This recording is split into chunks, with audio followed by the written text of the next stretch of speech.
from Secretary of State for Education, Gillian Keegan. Thank you, Madam Deputy Speaker. And with your permission, I would like to make a statement to the House setting out the Government's proposals for updating the 2019 statutory guidance on relationships, sex and health education, which my department has published today for consultation, and I would like to thank them for their hard work in getting us to this point. This government has a plan to deliver a brighter future for Britain, one where families are supported and given the peace of mind that their children are safe and being equipped with the skills they need to succeed. Good relationships, sex and health education, RSHE as it's known, plays a key role in this.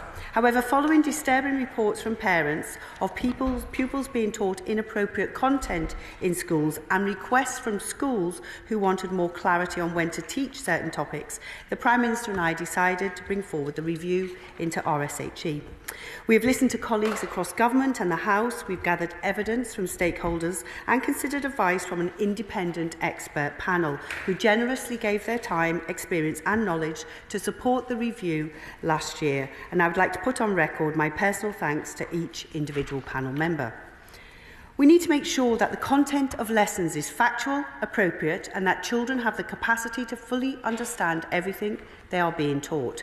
We need to make sure our children are prepared for the world in which they live, but not in a way that takes away the innocence of childhood. In short, we need to allow our children to be children.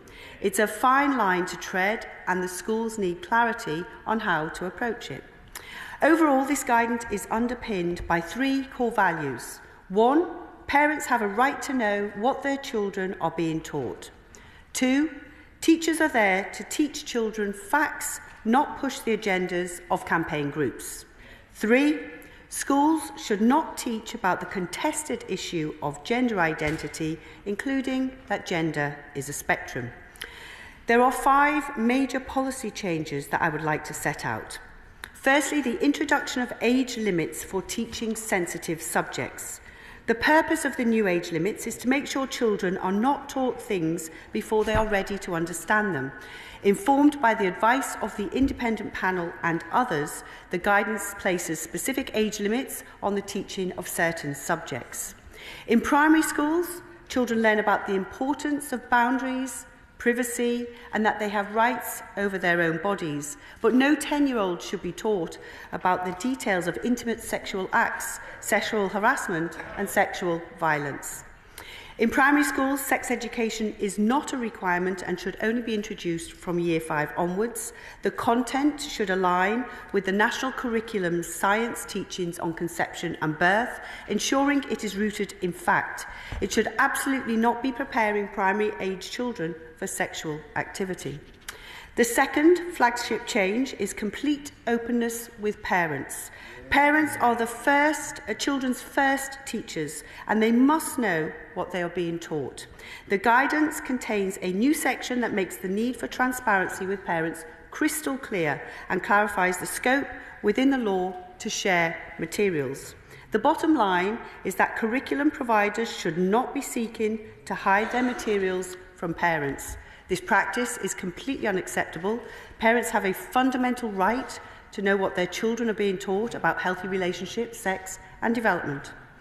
Thirdly, on teaching about gender reassignment, many schools have told us that they need clear guidance to help them teach about this highly sensitive, complex issue in a factual and safe way.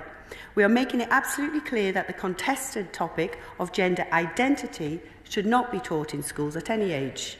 Schools should not be providing classroom materials that, for example, include the view that gender is a spectrum. Whilst protected characteristics such as gender reassignment should be taught, they must be done so on a factual basis at an appropriate age and not based on contested ideology. This reflects the cautious common sense approach that we have taken in our guidance on children questioning their gender, and which also reflects the recommendations of the CAS review. There is also a dedicated section on sexual harassment and sexual violence. The growth of malign influencers online that pose a risk to children and young people has been significant, and one of the key ways the world has changed for young people since this guidance was originally published, and indeed since all of us were in school. This new section covers some specific types of abusive behaviour which were not previously discussed, such as stalking, as well as advice for teachers about how to address dangerous, misogynistic online influences. Now, I'd like to consider the sensitive but important issue of suicide prevention.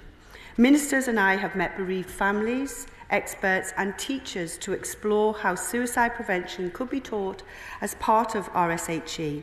And I want to pay tribute to the incredible work of the Three Dads Walk-In, who have used their unimaginable tragedies in their lives to campaign for important change. The current RSHE guidance already included content in relation to teaching pupils to look after their mental well-being and support themselves and their friends. And we've now made clearer how this content on mental well-being relates to suicide prevention.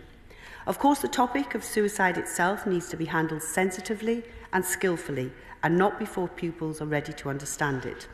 Obviously, children's maturity varies, but our engagement suggested that typically children develop the necessary understanding from when they are in Year 8. We have made sure this updated guidance acknowledges that it can be important to discuss this with pupils, and we have added advice to set out how schools could address suicide prevention in their teaching. Finally, the guidance also includes a new topic on personal safety. This includes additional content on understanding the laws around carrying knives and knife crime, and the dangers of fire, roads, railways and water. Together, I am confident that this guidance will give teachers and head teachers clarity over what should and should not be taught. It will provide parents with the peace of mind that their children are being taught in a safe and factual manner, and it will reassure everyone across society that pupils are being taught what